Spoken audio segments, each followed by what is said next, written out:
Om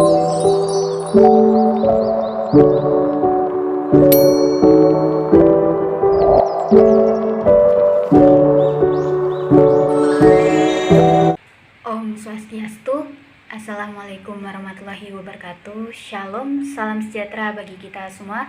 Salam harmoni.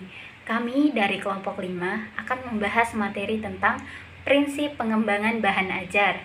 Sebelumnya, izinkan saya memperkenalkan anggota dari kelompok 5. Yang pertama yaitu ada Kadek Wina Herawati dengan NIM 201701114.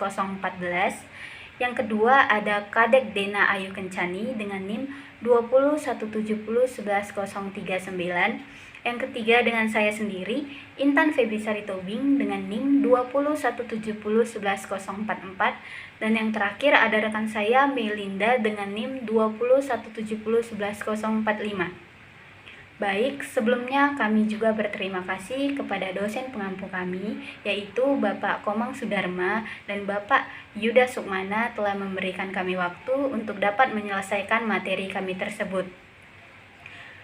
Baik, dari kelompok 5 ini kami akan membahas tentang yang pertama yaitu pengertian prinsip pengembangan bahan ajar. Yang kedua yaitu prinsip-prinsip pengembangan bahan ajar. Yang ketiga yaitu prinsip pemilihan bahan ajar. Yang keempat, prinsip pembelajaran. Yang kelima, prinsip-prinsip bahan ajar untuk guru. Baik, di sini saya akan menjelaskan materi yang pertama, yaitu mengenai pengertian prinsip bahan ajar. Bahan ajar merupakan segala bahan, baik informasi, alat maupun teks, yang disusun secara sistematis, yang menampilkan sosok utuh dari kompetensi yang akan dikuasai peserta didik, dan digunakan dalam proses pembelajaran dengan tujuan perencanaan dan penelaan implementasi pembelajaran.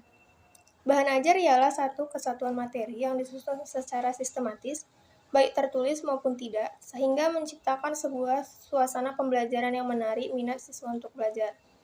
Sedangkan pengembangan bahan ajar adalah upaya disusunnya bahan ajar baik berupa bahan tertulis maupun tidak, yang disusun oleh guru untuk menunjang kegiatan mengajar di kelas. Untuk materi selanjutnya yaitu mengenai prinsip-prinsip pengembangan bahan ajar. Yang pertama yaitu prinsip relevansi. Materi yang diajarkan sebaiknya ada kaitannya dengan kompetensi dasar atau indikator yang diinginkan. Jika kemampuan yang diharapkan dikuasai peserta didik berupa menghafal fakta, maka materi pembelajaran yang diajarkan harus berupa fakta, bukan konsep atau prinsip ataupun jenis materi yang lain. Yang kedua, prinsip konsistensi. Jika kompetensi dasar yang harus dikuasai peserta didik berupa beberapa macam, maka materi yang harus diajarkan juga harus mengikuti macam tersebut. Artinya ada kesesuaian antara kompetensi dan bahan ajar. Jika kompetensi dasar yang diinginkan dibelajarkan mencakup keempat keterampilan berbahasa, bahan yang dipilih ataupun dikembangkan juga mencakup keempat hal tersebut. Yang ketiga ada prinsip edukasi. Materi yang diajarkan hendaknya cukup memadai dalam membantu peserta didik menguasai kompetensi dasar yang diajarkan. Materi tidak boleh terlalu sedikit dan tidak boleh terlalu banyak. Adapun ketika materi diajarkan terlalu sedikit, maka dikhawatirkan ada kurang mampu membantu tercapainya standar kompetensi. Yang keempat ada prinsip validity. Seorang pengajar dituntut untuk memeriksa valid atau tidaknya materi yang diberikan sebelum mengajar kepada muridnya, yang berarti bahwa seorang pengajar atau guru harus menghindari sebuah materi belum tepat kebenarannya atau yang sebenarnya masih diperdebatkan. Hal ini dilakukan agar terhindar dari salah paham, salah konsep, ataupun salah pemakaian ilmu. Yang keempat ada prinsip interest. Pengertian menarik di sini bukan untuk sekedar menarik minat murid ataupun peserta didik untuk belajar. Namun, juga materi yang diberikan hendaknya mampu memotivasi peserta didik untuk mengenali dan mengembangkan keterampilan lebih lanjut dan lebih mendalam dari apa yang diberikan melalui proses belajar mengajar di sekolah. Prinsip yang terakhir yaitu prinsip kepuasan. Prinsip kepuasan yang dimaksud adalah keberhasilan dalam pemberian materi pembelajaran, yaitu bahwa ilmu yang diperoleh benar-benar bermanfaat dan dapat diterapkan di kehidupannya dengan memperoleh nilai atau intensik yang sangat berarti bagi kehidupannya di masa depan. Di sini saya Kadek Dena Ayu Kencani dengan digit NIM terakhir 039 akan membahas mengenai prinsip-prinsip pemilihan bahan ajar. Prinsip-prinsip pemilihan bahan ajar yaitu ada 7. Yang pertama ada pemilihan bahan ajar, yang kedua ada pemilihan handout, yang ketiga ada pemilihan buku teks pembelajaran, yang keempat ada pemilihan bahan ajar non cetak, yang kelima ada pemilihan bahan ajar audio, yang keenam ada pemilihan bahan ajar audio visual, yang ketujuh ada pemilihan bahan ajar multimedia alternatif. Selanjutnya saya akan menjelaskan mengenai prinsip-prinsip pembelajaran. Prinsip-prinsip pembelajaran yaitu yang pertama ada mulai dari yang mudah untuk memahami yang konkret. Yang kedua ada pengulangan akan memperkuat pemahaman. Yang ketiga ada umpan balik positif. Baik, untuk selanjutnya yaitu motivasi belajar yang tinggi merupakan salah satu faktor penentu keberhasilan. Seorang siswa yang memiliki motivasi belajar tinggi akan lebih berhasil dalam belajar. Kemudian selanjutnya yaitu ada mencapai tujuan ibarat naik tangga. Tahap demi tahap akhirnya akan mencapai ketinggian tertentu. Pembelajaran adalah suatu proses yang bertahap dan keberlanjutan. Untuk mencapai suatu standar kompetensi yang tinggi, perlu dibuatkan tujuan-tujuan tertentu.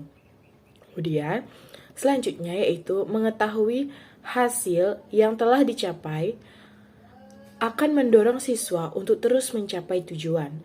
Dalam proses pembelajaran, guru ibarat pemandu perjalanan. Prinsip-prinsip bahan ajar untuk guru. Dalam memilih, menentukan, menyusun, dan mengembangkan sumber atau bahan ajar, guru hendaknya memperhatikan beberapa prinsip sebagai berikut. Yang pertama yaitu menimbulkan minat baca.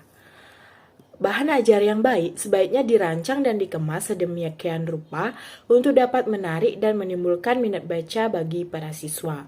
Kemudian yang kedua ada ditulis dan dirancang untuk siswa. Guru harus paham benar bahwa sumber dan bahan ajar yang disusun adalah benar-benar ditujukan dan diperuntukkan bagi siswa. Oleh karena itu, guru harus benar-benar pandai memilah dan menyeleksi bahan-bahan dan sumber-sumber belajar yang benar-benar sesuai dengan tingkat kompetensi dan pemahaman siswa. Kemudian yang ketiga ada menjelaskan tujuan instruksional. Sumber dan bahan ajar yang baik harus dapat menjelaskan tujuan instruksional yang hendak dicapai dalam proses pembelajaran. Kemudian yang keempat ada disusun berdasarkan pola belajar yang fleksibel sehingga dapat menciptakan keefisienan dalam proses pembelajaran. Kemudian yang kelima ada sumber atau bahan ajar yang baik hendaknya bisa mengakomodir semua pola belajar siswa. Masing-masing siswa adalah sebuah individu yang unik yang memiliki karakter yang berbeda, termasuk dalam gaya dan pola belajarnya. Kemudian yang keenam ada memberi kesempatan pada siswa untuk berlatih. Sumber atau bahan ajar tidaklah semata hanya berisi segudang informasi yang menjelaskan dan memaparkan fakta dan konsep belaka. Oleh karena itu, sumber atau bahan ajar yang hendaknya dapat mengakomodir kebutuhan siswa untuk berlatih dan melakukan kegiatan pembelajaran lain melalui sumber atau materi yang ada dalam bahan ajar. Baik, itulah materi yang dapat kami sampaikan dalam prinsip pengembangan bahan ajar. Jika ada salah kata, kami memohon maaf. Akhir kata saya ucapkan Om Santi Santi Santi Om. Sekian dan terima kasih.